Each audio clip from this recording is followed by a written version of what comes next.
Hey guys, this is अंकित जैन और सबसे पहले तो आपका बहुत बहुत आभार कि आपने इंट्रोडक्शन वीडियो में मुझे इतना प्यार दिया। दूसरी चीज़ आपको बताना चाहता था कि ये वीडियोस मैं जब बनाता हूँ कोशिश करता हूँ कि ज़्यादा से ज़्यादा आसान हो और ज़्यादा से ज़्यादा इंटरेस्टिंग तरीके से आपको बता सकूँ। तो भली आप स्टूडेंट हो या बिजनेसमैन हो या इवन हाउसवाइफ ही क्यों ना हो, ये वीडियो आपके काम आएगा। So without wasting any time शुरू करते हैं डिस्कशन एमएसएमई पर।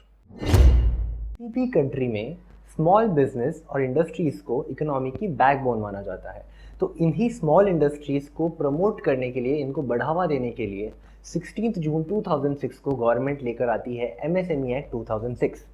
अब इन्हें प्रमोट किस तरीके से किया जाता है? प्रमोट किया जाता है इंसेंटिव देकर। कैसे इंसेंटिव्स? इंसेंटिव्स जैसे कि आपको यार, अगर आप एमएसएमई हो तो आपको कम रेट पर इंटरेस्ट मिल जाएगा, काफ़ी सारे टैक्स में रिबेट आपको मिल जाएंगे, और कुछ गवर्नमेंट के टेंडर्स ऐसे होते हैं जो स्पेसिफिकली एमएसएमईज के लिए ओपन होते हैं। रही बात गवर्नमेंट के कुछ लाइसेंसेस और सर्टिफिकेशन की, तो आपको एमएसएमई होने पर ज़्यादा आपको प्रेफरेंस दिया जाएगा। नतीजा ये है कि आज करीब 6.5 करोड़ रजिस्टर्ड एमएसएमईज हैं, जिसमें 12 करोड़ लोग, 12 करोड़ लेबर्स काम करते हैं, जो कि पूरे इंडिया का 30% अकाउंट करते हैं, राइट। उसके बाद 6,000 से ज़्यादा प्रोडक्ट्स जो है एमएसएमई मैन्युफैक्चर करती है। और अगर पूरे इंडिया का टोटल प्रोडक्शन देखा जाए, भले वो सर्विसेज हुए हैं, जो भी प्रोडक्ट्स हों, उसका अगर वैल्यू किया जाए, सम टोटल किया जाए, जिसको हम ग्रॉस डोमेस्टिक प्रोडक्ट जीडीपी बोलते हैं, उसका 30% एमएसएमईज कंट्रीब्यूट करती है और टोटल एक्सपोर्ट्स का 50% एमएसएमईज कंट्रीब्यूट करती है। तो समझ जाइए इस सेक्टर को रिवाइव करना गवर्नमेंट के लिए कितना ज़रूरी था। इसीलिए गवर्नमेंट बड़ा पैकेज लेकर आती है एमएसएमई सेक्टर के लिए, और ये पैकेज बहुत इंटरेस्टिंग है जिसकी हम अभी बात करने वाले हैं, क्योंकि काफ़ी नई नई टर्म्स गवर्नमेंट ने ऐड की है। तो let's understand economic package for MSME. सबसे पहला बेनिफिट लेकर आई है गवर्नमेंट, वो है डेफिनेशन में चेंज। नीचे जो आपको डेफिनेशन दिख रहा है वो नया डेफिनेशन है, ऊपर जो है वो पुराने वाला है।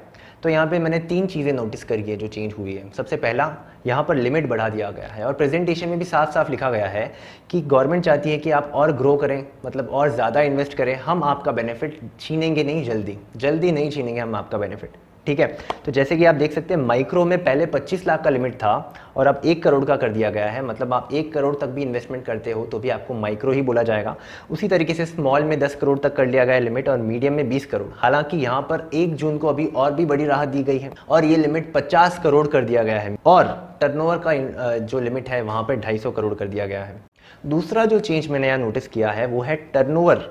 नीचे आप देखेंगे कि टर्नओवर का लिमिट भी अब गवर्नमेंट लेकर आई है, पहले ऐसा नहीं हुआ करता था। कारण ये है कि पहले लोग इन्वेस्टमेंट गलत दिखाते थे बुक्स में और बेनिफिट लिया करते थे एमएसएमई वाला। जैसे कि अगर मीडियम का एंटरप्राइज की बात करें तो 10 करोड़ से ज़्यादा भी अगर लोग इन्वेस्ट कर देते थे तो भी एमएसएमई का जो है वो बेनिफिट लेते थे। तो गवर्नमेंट को ये पता था, और बीच में ये प्रपोजल आया भी था कि टर्नओवर का जो है आप लिमिट यूज़ करिए। आप लोग सोच रहे होंगे कि टर्नओवर का लिमिट यूज़ करेंगे तो टर्नओवर लोग कम नहीं बता सकते। तो देखिए, जीएसटी आने के बाद गवर्नमेंट के पास आपका टर्नओवर का डेटा है, तो अब वैसे फ्रॉड होने के चांसेस जो है काफ़ी कम हो जाए।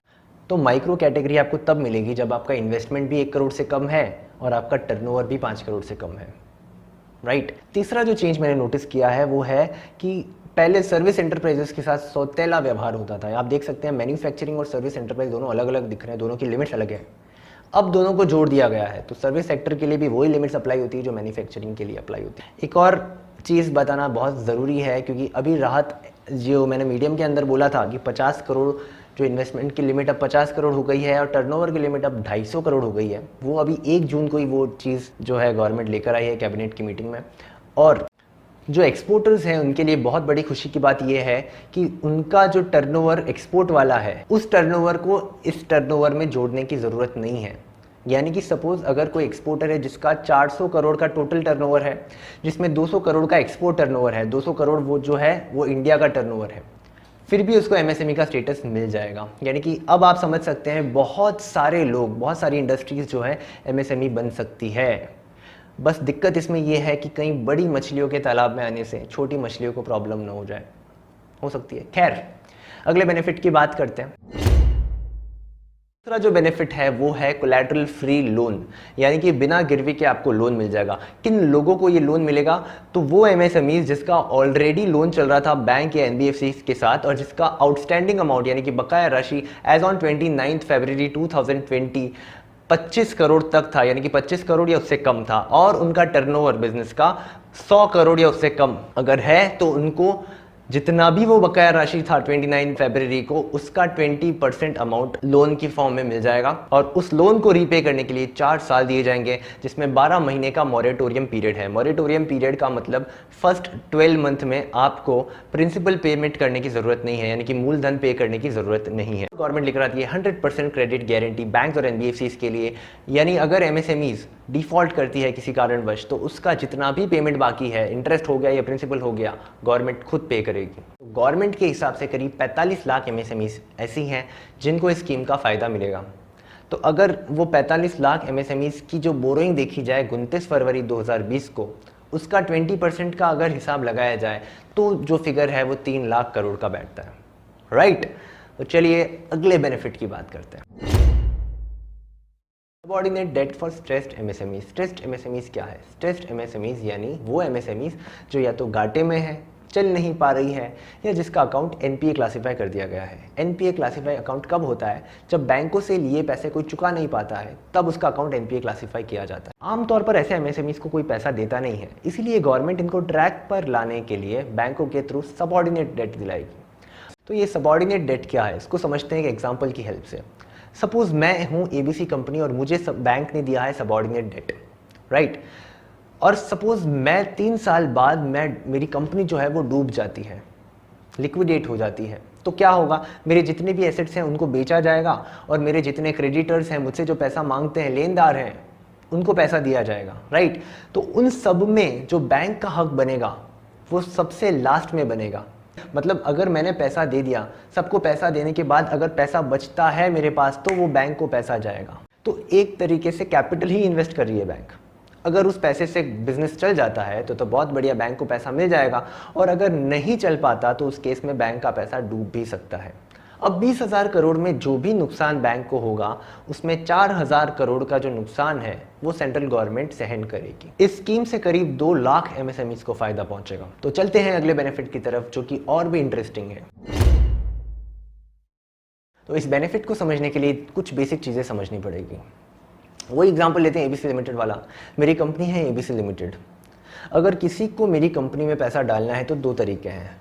एक पहला तरीका इक्विटी फाइनेंस, यानी कि वो मेरी कंपनी में इन्वेस्ट करेगा और उसका कुछ हिस्सा हो जाएगा, ठीक है। तो उसके हिस्से पर अगर लॉस होता है तो भी उसका, प्रॉफिट होता है तो भी उसका, ओके। दूसरा जो है तरीका वो कि वो मुझे लोन दे देगा। अगर उसने मुझे लोन दे दिया तो मेरी जिम्मेदारी बन जाती है कि मुझे उसको इंटरेस्ट भी पे करना है, साथ ही साथ जितना अमाउंट उसने दिया है वो मुझे वापस रीपेमेंट करना पड़ेगा उसका। समझ में आ रही है? एक और कॉन्सेप्ट हमें समझना पड़ेगा जिसका नाम है म्यूचुअल फंड्स। म्यूचुअल फंड्स क्या होते हैं, इसका भी एग्जांपल से समझते हैं। ABCD 4 इन्वेस्टर्स हैं जिनको स्टॉक मार्केट का जीरो नॉलेज है, कुछ नॉलेज नहीं है, लेकिन इनको इन्वेस्ट करना है स्टॉक मार्केट में, ठीक है। और वहीं E है जिसको स्टॉक मार्केट का पूरा नॉलेज है, वो दिन भर ट्रैक करता है स्टॉक मार्केट को। तो ABCD क्या करते हैं, और भी इन्वेस्टर्स को लेकर आते हैं और एक फंड बनाते हैं। उस फंड में उनका सारा पैसा डाल देते हैं और उस फंड का मैनेजर बना देते हैं E को, और E को राइट दे देते हैं कि जितना आपको इन्वेस्टमेंट जिस भी कंपनी में करना है आप करो, और at the end of the day वो कमीशन ले लेता है E, और बाकी का सारा पैसा इन्वेस्टर्स को मिल जाता है, राइट। तो ये कॉन्सेप्ट है म्यूचुअल फंड का। अब गवर्नमेंट क्या चाहती है? गवर्नमेंट चाहती है कि जो ग्रोइंग MSMEs है उसमें गवर्नमेंट इक्विटी फाइनेंस करना चाहती है, यानी कि हिस्सेदारी लेना चाहती है, और साथ ही साथ दूसरे इन्वेस्टर्स को भी अट्रैक्ट करना चाहती है कि आप भी आइए और इन्वेस्ट करिए MSMEs में जो ग्रोइंग है, ठीक है। तो अब गवर्नमेंट ये सब करती है एक स्ट्रक्चर लेकर जिसका नाम है फंड ऑफ फंड स्ट्रक्चर। अब फंड ऑफ फंड स्ट्रक्चर क्या होता है, उसके लिए आप एक स्क्रीन पर यहाँ पे एक डायग्राम दिख रहा होगा जिसमें एक है मदर फंड और साइड में छोटे छोटे जो यहाँ पे है डॉटर फंड्स है।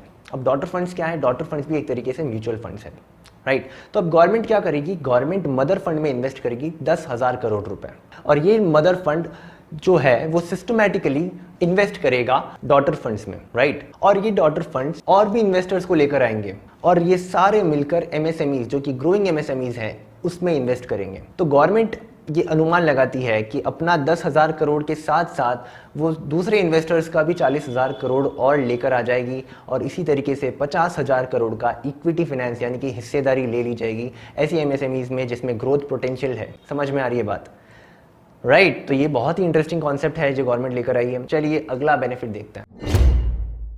आपको पता ही होगा कि गवर्नमेंट अलग अलग टेंडर्स निकालती है, चाहे वो रोड बनाने के लिए हो, हॉस्पिटल्स बनाने के लिए हो। तो गवर्नमेंट ने ये डिसीजन लिया है कि अब जो 200 करोड़ तक की खर्चे वाले टेंडर्स होंगे उसमें फॉरेन प्लेयर्स की एंट्री बंद कर दी जाएगी, यानी कि उनको पार्टिसिपेट नहीं करने दिया जाएगा, ताकि जो कंपटीशन मिलता था एमएसएमईज को फॉरेन प्लेयर्स से वो तो अब हो जाएगा ख़त्म। हालांकि जो इंडिया की बड़ी कंपनीज हैं वो तो अभी भी पार्टिसिपेट कर सकती है। तो यहाँ पे पूरी रामायण एमएसएमई की होती है ख़त्म। वीडियो अच्छा लगा हो तो लाइक करना मत भूलना, फीडबैक देने के लिए कमेंट ज़रूर करना और ज़्यादा से ज़्यादा शेयर करना, राइट। और एक और बात यार, ये सारी इन्फॉर्मेशन निकालना मतलब बहुत खोद की इन्फॉर्मेशन निकालनी पड़ती है, लेकिन आपको टेंशन लेने वाली बात नहीं है, आपको तो केवल और केवल सब्सक्राइब करना है, राइट। बाकी तो सीखते रहिए, सिखाते रहिए, हंसते रहिए, मुस्कुराते रहिए। जय हिंद।